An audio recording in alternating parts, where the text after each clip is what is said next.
The Quench, where you ask, we answer.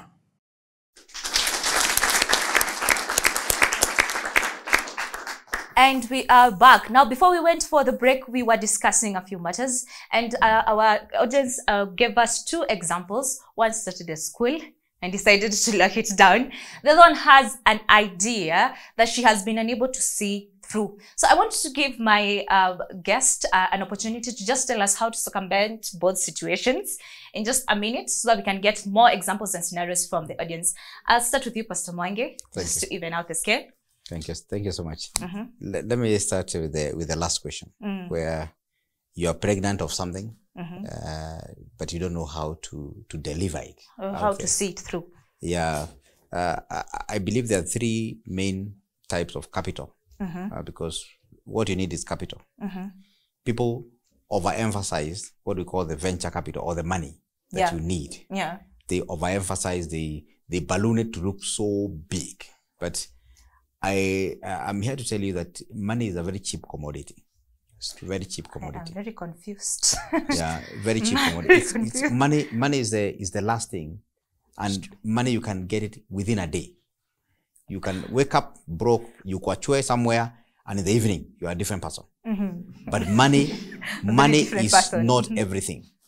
Yes, the Bible says that money answers all things, but the same Bible says that the love of money is the root of all evil. Yes. So venture capital is important, but it's not the utmost. What you need is the other two capitals before even you go to the venture. The other two capital is which one? The human capital. How ready are you to do that job? Whatever you want to give birth to. How ready are you to push it to the logical conclusion? Because the end of a thing is not important. The end of that thing is the most important. For example, if you want to start a beauty parlor, how ready are you psychologically, intellectually, how ready are you to pursue it? That's what we call the human capital. The people will say, surely this particular person is doing good. Yes. Then there's another capital that's called the social capital. Who knows you and who can trust you? Who can trust you? If, for example, if you are salonist, who can trust you with their head? That atakaa hapo tu hivi akutrust na hiyo kichwa mpaka mwisho. Is the people who have seen your human capital, they have seen what you can do.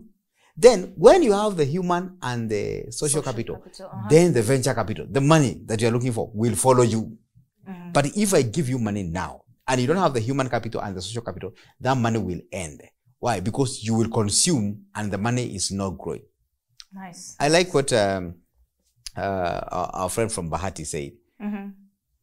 It is, sometimes you can see success early. You can see a route that you can take that will lead you to success. The Bible says in Isaiah chapter 30 verse 21 that you will hear a voice behind you saying, this is the way. Yes. He had a very good voice from school.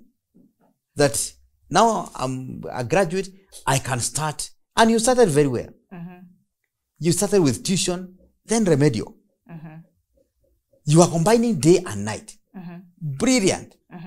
The only thing that now you lacked is to understand processes. You did not understand that for you to open now a school and open a gate, you need to have processes with government, processes with other state and non-state actors. Okay. But maybe if you had remained with the remedial and with the tuition so that you're more processed, you would have interacted with them. In fact, it is them who would have come to you to ask you, would you like to open a school? Because they would have seen you have already 100 students that are going through tuition and remedial. They would have taken your value and say, we need to help you. But now you jumped the gun and you opened something that has a lot of regulation and a lot of regulatory authority around it. Then, when they came, you should not have feared. You should have gone there and given them the story you have given us. That is how I started. Within this short time, I had 60 students. People buy stories. If they see that this story is coming from your heart and you're passionate about it, they will buy that story. But now, when you feared, they may have proved that you are a fake. Because tumemwambia funga amefunga mara moja, na ameingia nyasi. They would have seen that maybe this one was trying. But if you had pursued, it would have taken you a little longer, but you would have gotten to where you are going. All right, Pastor Muchina. Like I said, this conversation comes close to my heart, so I am unable to interrupt you. But please let us know what your views are on the two matters. First, I want to say I'm very grateful with the way Pastor MWANGI is bringing it. And I want to build on that and say, among the worst enemies you will have, or you might have, are the papers which you are proud of. Okay, I feel attacked, please. Because paper only shows the knowledge you have. The Bible says, and we know that knowledge puffs up. And the worst thing of knowledge is when you have the knowledge that which your heart is not ready to support. I trained as a farmer like Elisha, but my heart supports ministry. Elisha was a farmer, but his heart was not for farming. That was why he did not wait for Elijah to convince him to follow him. Once the mantle was thrown to him, immediately knew, this is what I have been waiting for. Because you can be a successful person, but very frustrated. Outside we see, hey, so and so is very successful. But inside, you are very frustrated. And so, what concerning these two stories, one, the greatest enemy of a success that had been handed to you was your fears. And when it comes to fears, you are not afraid. Initially, you were not afraid of shame. You became afraid of people. And by becoming afraid of people, you feared the consequences. But in life, you must be ready to error. You are not an angel. You're not. You must be led to error. And when it comes to government, government is never ready to punish you. It is not willing to punish you because of error. Government is always ready to teach you and to show you how it should be done. Yeah, I think that is something people don't take into Because consideration. the problem is, when we are approaching the government, what do we see? We see an enemy that can jail us anytime. That is true. That can imprison us anytime. And so when the government officers came, what the pictures Satan began displaying in your mind were pictures of you in prison. And so the enemy tricked you of your victory. But I thank God, because what you are doing was emanating from your heart. And it is the heart which the Bible tells us to guard it with all diligence. For out of it are issues of life. Any victory that does not emanate from the heart is a fake victory. Any success that which you cannot trace in your heart, you can only trace it here, it is temporary. Yeah. But if it is from your heart, From the heart, yes. that is a God-given victory. And never mind, even if because life knows how to give us surprises, and many times not good surprises. Yes. Even when that victory disappears and melts away, provided it had emanated from your heart, you will do it again and do it better. You will do it again and do it better. Allow me to interrupt you on that note. You will do it again and do it better. Now, Pastor Muchina has told us that life has the tendency to give us surprises. He has said it very clearly that if it emanates from your heart, then you will do it again and do it better. But here's a question that I think all of us are wondering. We're talking about starting small. We're talking about going through the process. We're talking about accepting to fight the battles within and all of those things. What if you get lucky? What if you get out of graduate school and now you have, you get out of school and now you have a white collar job immediately? Because some of us are actually lucky. Whether you got it through connections, whether you actually applied for it and got it, what if you do that? Have you missed going through the process to ask you? Have you missed the process of starting small? And is it essential for us to understand that starting small does not necessarily mean starting something on your own? I would like to know, because some people do actually go through the process of starting from somewhere high, yeah? Because these jobs that we keep asking for, the ones that pay millions of shillings, someone gets them. Are they in the wrong journey? Are they in the right journey? What differentiates them and us in this process? And I think I'm going to start with Pastor Muchina. Briefly tell us, if someone makes it in a white collar job. My answer to that, I'm not going to come straight to it, but I'm going to bring it this way. Life, God, when he created us, he never planned us to live an independent life minus him. And so life is supposed to be a joint venture of God and us, God and me. And if that is the case, then there is that one plan God has for my life, whom I should become in life. Unfortunately, many times we learn our own lives as if it is only we and we and we alone, which is a very long. After it, very few, because even me, what I'm about to say, I did not do that because I did not know. But now, if the clock can be reversed, that is what I can do. And because you are not past that stage, this is what you should know. That your life, it is a joint venture of you and God. Nice. And so now after you are done with academics, my advice is, in answer to that question, why can't you have time with God to discuss of what he has prepared for you? Very few do that. Don't go and tell him what you want to do, because that is different.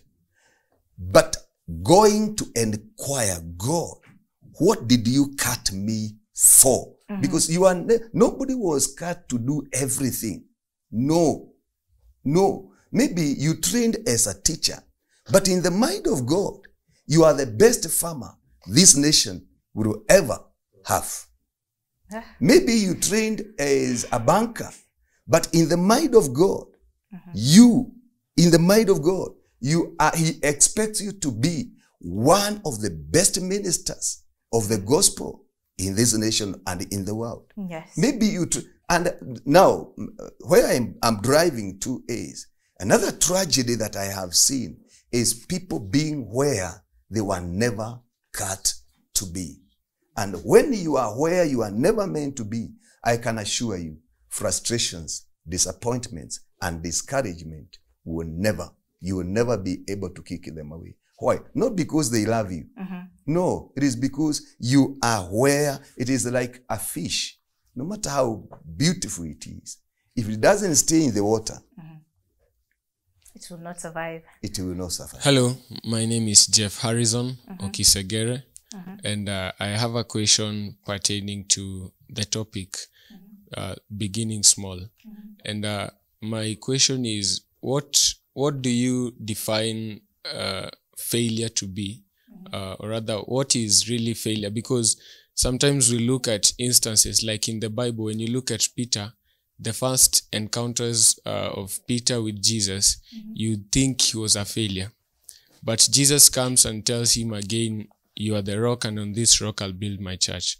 And then later on, after Jesus' death, Peter goes back to fishing. So we think Peter is a failure. But later on the day of Pentecost, Peter is the main guy. He's the starring of the whole movie. And I ask myself, in the business world and in the outside world there, what do you really define to as failure? Because there are people we've seen begin something, we thought they failed, and then they rose up again the other day, and then they became great people in that sector. And yet there are others who began and they failed, and they left it. So what do you define failure to be? That's a really nice question. Let us get a scenario comment or question from the audience. Another person. Thank you so much. My name is Abraham Abutoz, and I have a question. regarding the statement Apostle said. He talked about endurance, that we should endure so that we achieve what we want. But in case you endure so much, but there is no success, you still fail. That is one part. Another part, you have papers on pastor now. You have papers, but you get no job. He said that we should not dwell so much on papers because that is the first failure, and you supported it. Therefore, I would like to ask, if you have papers and they don't help, but there is a situation whereby you need to have them. You go somewhere, they tell you you must bring the papers. So you achieve one goal, maybe you study engineering, you get the papers. You go again, you study catering, you need to have the papers. Because the world you are living now, you should have the papers so that you achieve maybe a job somewhere. Even though they will interview you, but you still have to bring the papers. As an entry point. Something as an for them to confirm that you've studied this and you're perfect on that. And you said that we should do things diligently from our heart. We do them perfectly. So, how are we going to live in this Kenya or in this world as we do things from our heart deeply, but they want us to give them papers? Oh, okay. Okay, I have you understood the question? But let's get a few views from someone else. Well, my name is Josephat Kibet.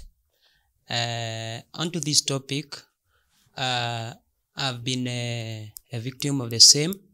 I am for the starting small issue, because in my life I've started small. I have done so many things. I have sold shoes.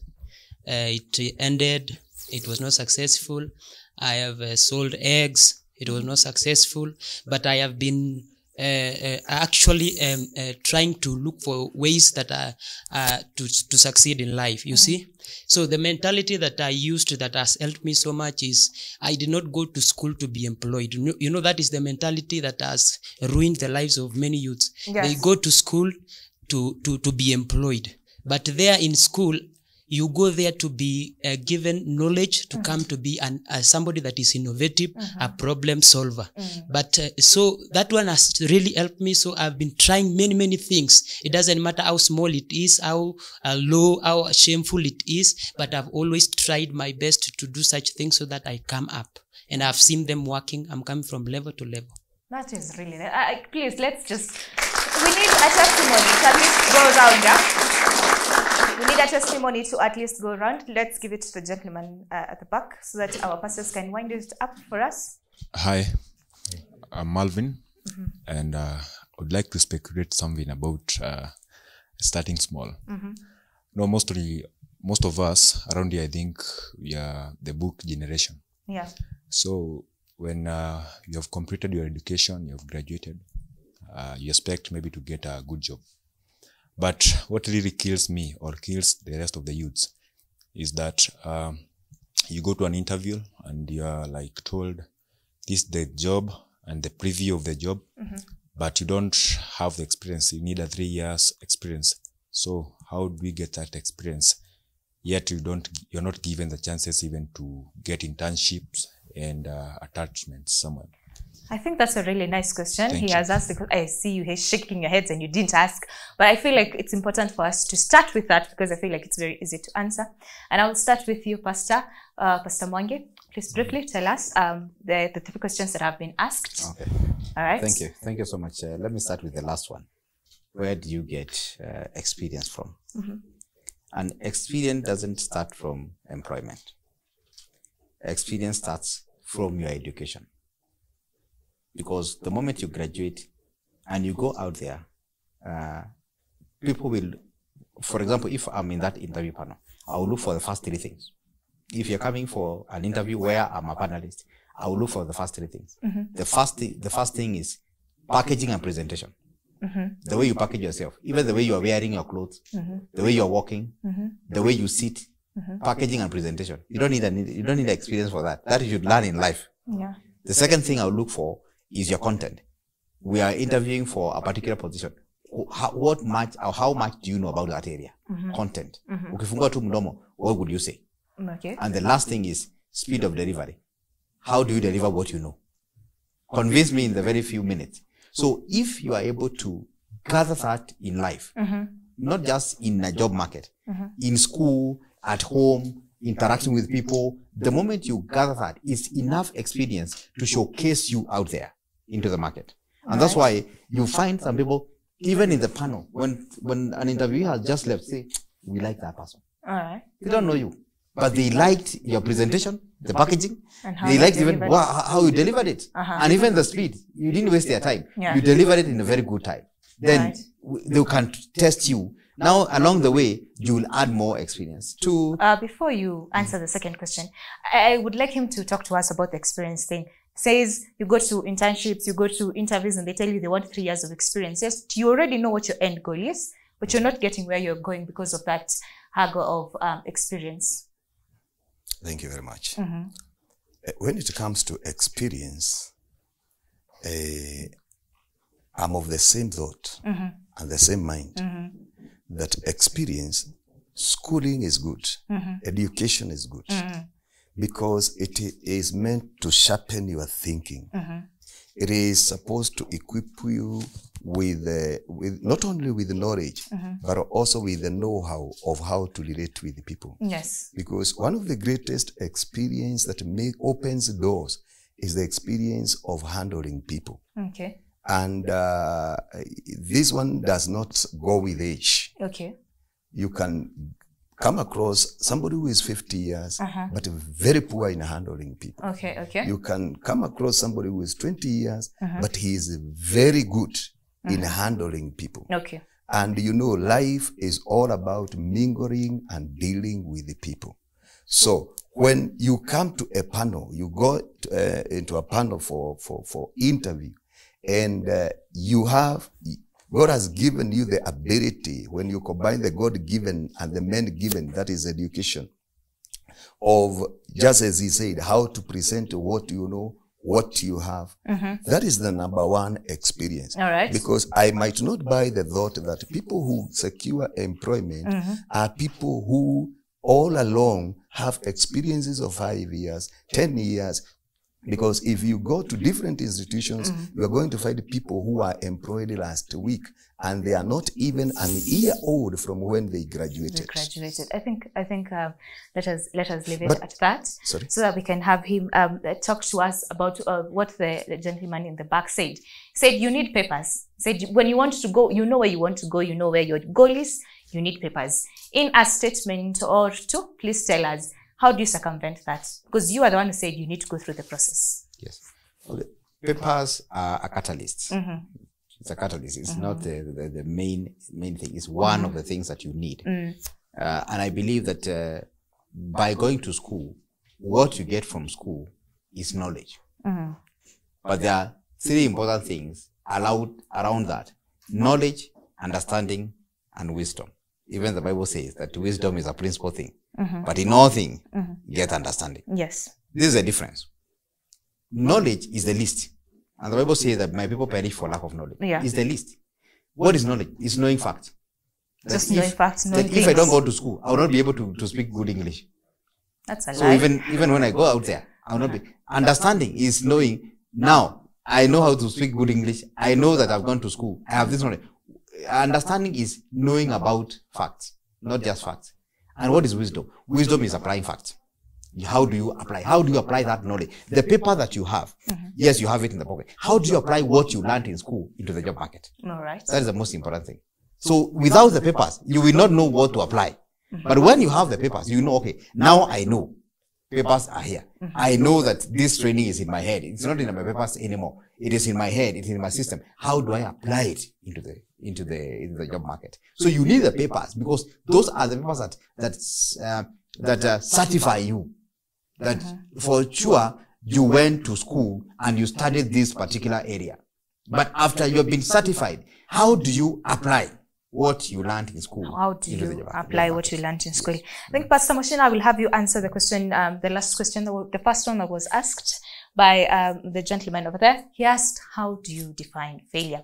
He says in his example that people go through a period of starting and stopping, starting and stopping. When do you know that this is not for me? When do you know that this is something I have failed in and I should try again, or this is something I have failed in and I should not try again and I should just go a different direction?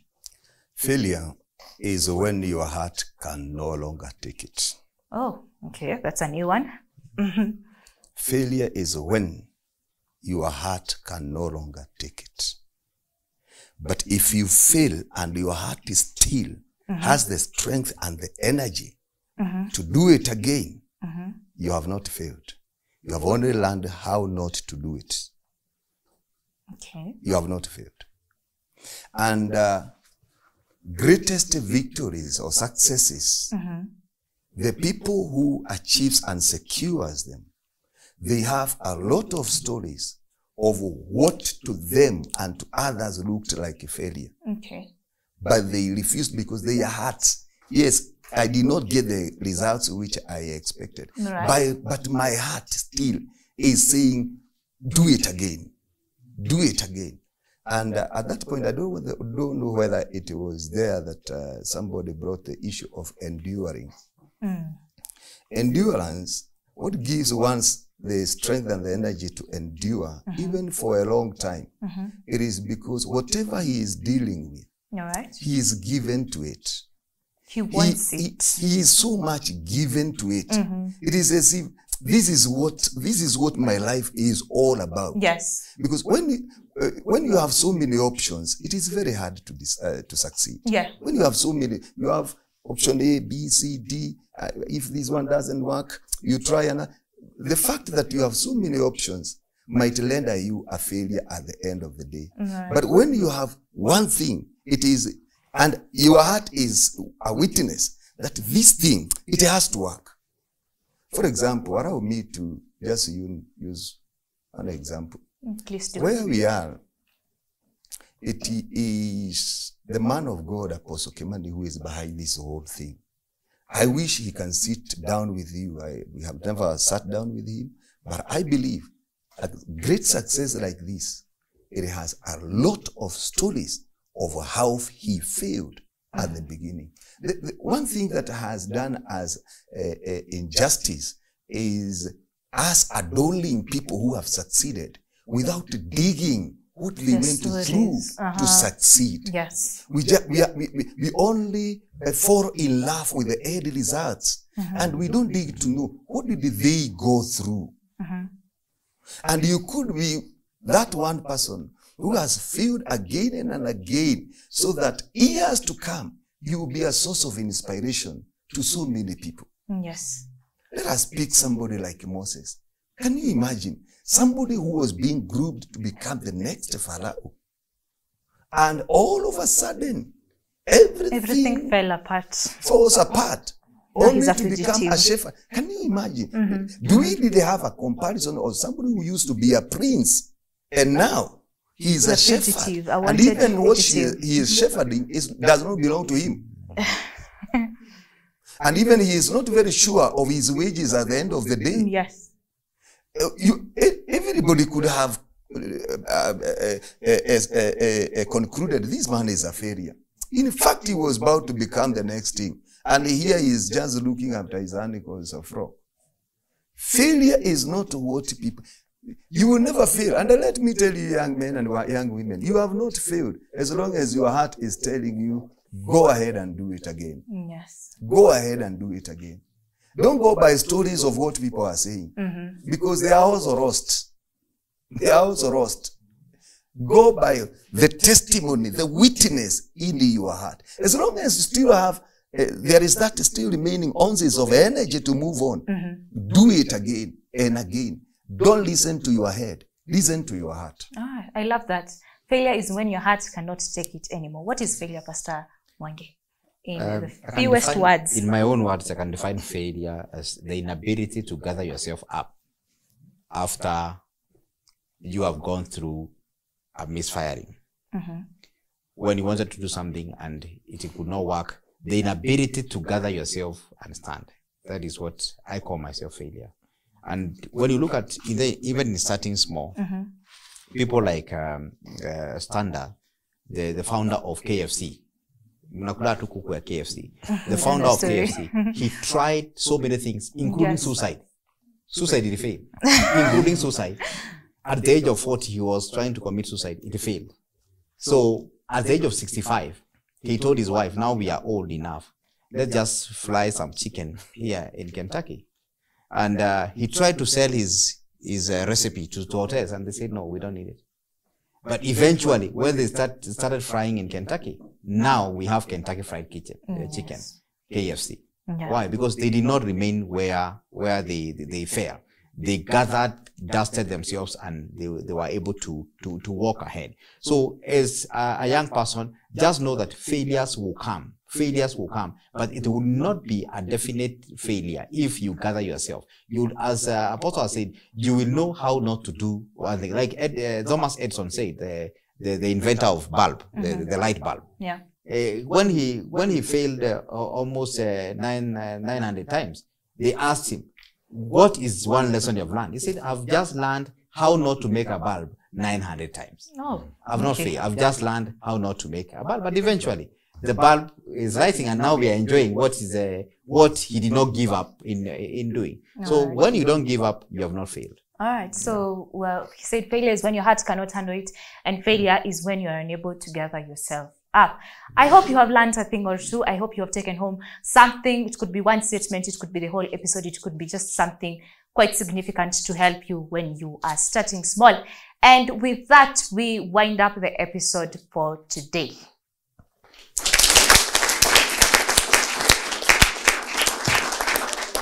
The Quench, where you ask, we answer.